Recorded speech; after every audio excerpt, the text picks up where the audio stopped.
അധ്യക്ഷന് ശേഷം സന്നിധരായിരിക്കുന്ന എല്ലാ പ്രിയപ്പെട്ടവർക്കും യേശുവിന്റെ നാമത്തിൽ സ്നേഹം. നമസ്കാരം. ആത്മീയ വാർത്തയിലേക്ക് സ്വാഗതം. ഞാൻ ഡെയ്സി രജി. പ്രധാന വാർത്തകൾ. ഹാവേൽ കൊലപാതകം, ജ്യേഷ്ഠ സഹോദരൻ കയ്യീൻ അറസ്റ്റ്. പ്രശസ്ത പ്രവാചകൻ ഹാനോക്കിനെ കാണാതായി, തിരച്ചിൽ തുടരും. തിന്നരുതെന്ന് കൽപ്പിച്ച വൃക്ഷത്തിന്റെ ഫലം തിന്ന ദമ്പതികളെ സ്വർഗീയ കോടതിയിൽ ഹാജരാക്കി, വിധി ഉടനെ. പുഴയിൽ ഒഴുക്കപ്പെട്ട നിലയിൽ കണ്ടെത്തിയ ശിശുവിനെ ദത്തെടുത്ത് മിസ്രൈം രാജകുമാരി. ശിശുവിന് മോശെ എന്ന് പേരിട്ടു. സിനാർ ദേശത്ത് ആരംഭിച്ച സിറ്റിയുടെയും ടവറിന്റെയും നിർമ്മാണ പ്രവർത്തനങ്ങൾ അവതാളത്തി.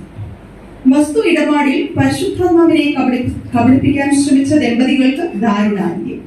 ശവസംസ്കാരം നടത്തി. ഫെലിസ്തീനുമായുള്ള ഏറ്റുമുട്ടലിൽ ഇസ്രായേൽ സൈന്യത്തിന് കനത്ത തിരിച്ചടി. കാണാമറയത്തായിരുന്ന അലക്സാന്ദ്രിയ കപ്പലിലെ യാത്രക്കാർ മെലീത്ത ദ്വീപിൽ സുരക്ഷിതരെന്ന റിപ്പോർട്ടുകൾ. വാർത്തകൾ വിശദമായി. മനുഷ്യ മനസാക്ഷിയെ ഞെട്ടിച്ച ഹാബീലിന്റെ കൊലപാതകത്തിൽ ജ്യേഷ്ഠ സഹോദരന് കയ്യിൽ നേരിട്ട് പങ്കുള്ളതായി ദൃക്സാക്ഷിയും ന്യായാധിപതിയുമായ ദൈവം വെളിപ്പെടുത്തി.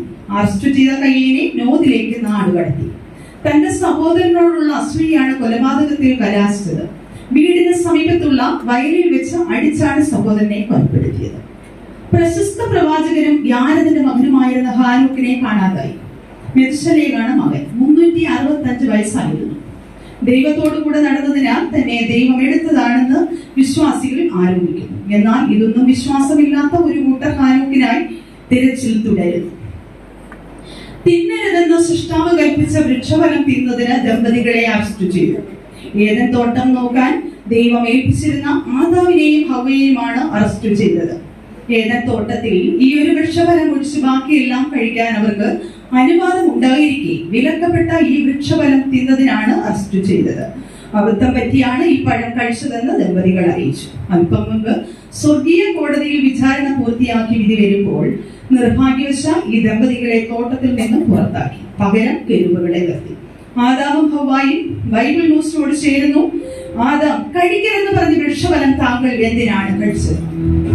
അത് എനിക്കൊന്നും അറിയത്തില്ലായിരുന്നു. എന്റെ വൈഫ് ഒരു പഴം തന്നു. അത് അവൾ പകുതി കഴിച്ചതായിരുന്നു. അപ്പോൾ അവള് കഴിച്ചത് എന്തായാലും ഞാൻ കഴിക്കാമല്ലോ.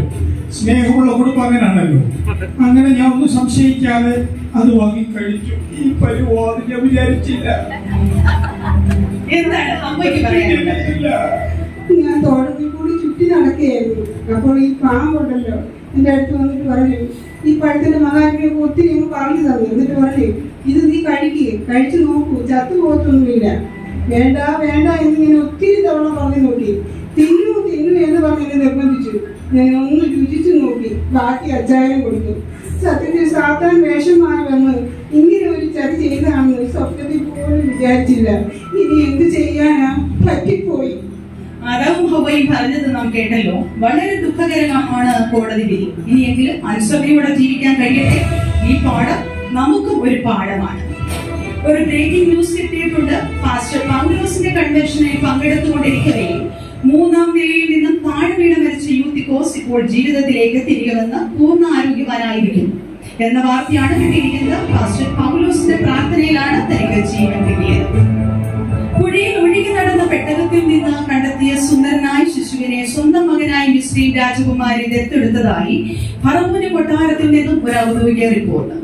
ദത്തെടുത്ത ശിശുവിനെ ദത്തെടുപ്പ് നടപടികൾ പൂർത്തിയാക്കിയ ശേഷം പാൽകുട്ടി വളർത്തുന്നതിന് വേണ്ടി സ്വന്തം മാതാവിനെ ഏൽപ്പിക്കുകയും 5 വർഷങ്ങൾക്ക് ശേഷം തിരികെ കൊട്ടാരത്തിൽ ഹാജരാക്കുകയും വേണമെന്ന് ഫറവോന്റെ കൊട്ടാരത്തിൽ നിന്നും അറിയിച്ചു. ഈ കുഞ്ഞ് തനിക്ക് കിട്ടിയ ഭാഗ്യമാണെന്നും ഇവൻ വളരുമ്പോൾ വലിയ ആളായി തീരുമെന്നും രാജകുമാരി പറഞ്ഞതായി തോഴിമാർ ബൈബിൾ ന്യൂസിനോട് പറഞ്ഞു.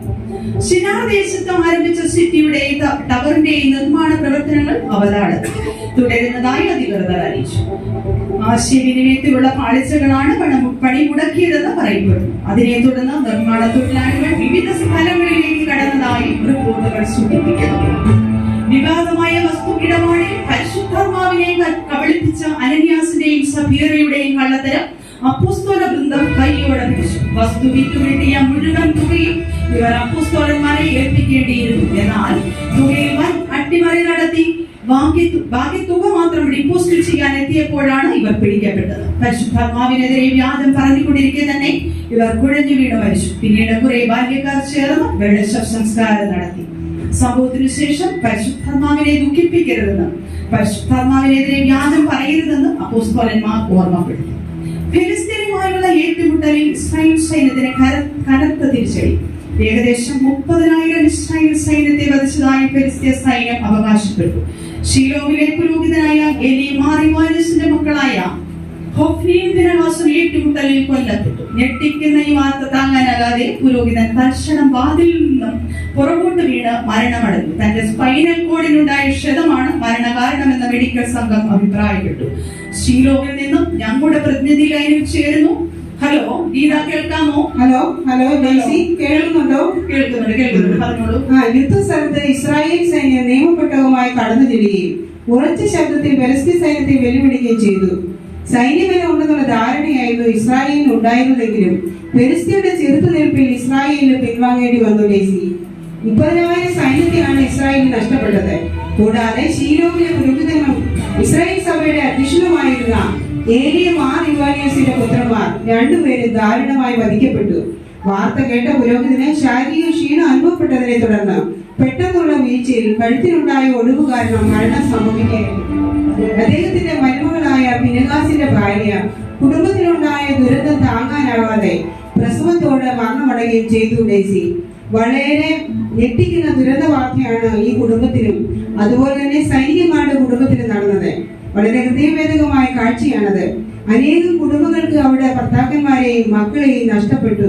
ഡെയ്സി, ഷീലോവിൽ നിന്നും ക്യാമറമാൻ ജിതിൻ കുഞ്ഞുമോനോടൊപ്പം ബൈബിൾ ന്യൂസിന് വേണ്ടി ഗീത ജോയി. കാണാമറയത്തായിരുന്ന അലക്സാന്ദ്രിയ കപ്പലിലെ യാത്രക്കാർ മെലീത്ത ദ്വീപിൽ സുരക്ഷിതരെന്ന് റിപ്പോർട്ടുകൾ. ഇതിലേക്ക് യാത്ര തിരിച്ച 276 യാത്രക്കാർ അടങ്ങിയ കപ്പലാണ് അപകടത്തിൽപ്പെട്ടത്. ഔഗസ്ത്യ പട്ടാളത്തിന്റെ കമാൻഡർ യൂലിയാസിന്റെ നേതൃത്വത്തിലുള്ള സൈന്യമാണ് തടവുകാരുമായി ഇതിലേക്ക് യാത്ര പുറപ്പെട്ടത്. ലുക്യായിലെ പുറപ്പെടത്തിലെത്തിയ സംഘം അവിടെ നിന്നും അപകടത്തിൽപ്പെട്ട അലക്സാന്ദ്രിയ കപ്പലിലാണ് യാത്ര തുടർന്നത്. എന്നാൽ ശക്തമായ കൊടുങ്കാറ്റ് കാരണം കപ്പലിലെ നിയന്ത്രണം പലപ്പോഴും നഷ്ടപ്പെട്ടിരുന്നതായും യാത്രക്കാരുടെ സുരക്ഷ പരിഗണിച്ച് ചരക്കുകൾ കടലിലേക്ക് തള്ളുകയും ചെയ്തിരുന്നതായി ക്യാപ്റ്റൻ അറിയിച്ചു. മരണം മുഖാമുഖമായി കണ്ട യാത്രക്കാർ ദിവസങ്ങളോളം പട്ടിണി കിടന്നതായും രക്ഷപ്പെട്ടവർ പറയുന്നു. എന്നാൽ തടവുകാരനായിരുന്ന പാസ്റ്റർ പൗലോസ് മരണത്തെ ഭയപ്പെടാതെ യാത്രക്കാരെ ധൈര്യപ്പെടുത്തുകയും പ്രാർത്ഥനയോടെ അവർക്ക് വേണ്ട സഹായവും ചെയ്ത് അവരുടെ മനോനില കൈവിടാതെ നിലനിർത്താൻ സഹായമായെന്നായും കമാൻഡർ അറിയിച്ചു. 14-ാം രാത്രി കരയിൽ നിന്ന് ഏതാണ്ട് 20 നോട്ടിക്കൽ അകലെ നിന്ന് കരയ്ക്കടുക്കുന്നതായി ക്യാപ്റ്റന് തോന്നിയതിനെ തുടർന്ന് വളരെ പണിപ്പെട്ട് മെലീത്ത ദ്വീപിൽ കപ്പൽ എത്തിക്കാൻ സാധിച്ചു. അധികം വൈകാതെ റോമിലേക്ക് യാത്ര തിരിക്കാനാണ് പദ്ധതിയെന്ന് കമാൻഡർ ബൈബിൾ ന്യൂസിനോട് പറഞ്ഞു. മറ്റു വാർത്തകളിലേക്ക്. കൗതുക വാർത്ത.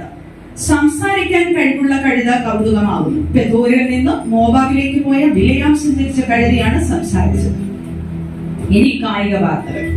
സോദോം ഗൊമോറയിൽ നടന്ന ഭാമിലി മാരത്തണിൽ ലോത്തും മക്കളും 1-ാം സ്ഥാനത്ത്. എന്നാൽ ഓട്ടത്തിനിടയിൽ പിന്തിരിഞ്ഞു നോക്കിയ മിസസ് ലോത്ത് ഉപ്പുതൂണായത് കുടുംബത്തിന് വലിയ തിരിച്ചടിയായി. ഗലീല കടലിൽ നടന്ന മീൻപിടുത്ത മത്സരത്തിൽ ശിക്ഷകന്മാർക്ക് 153 റൺസിന് വിജയം. പത്രോസിന് സെഞ്ചുറി.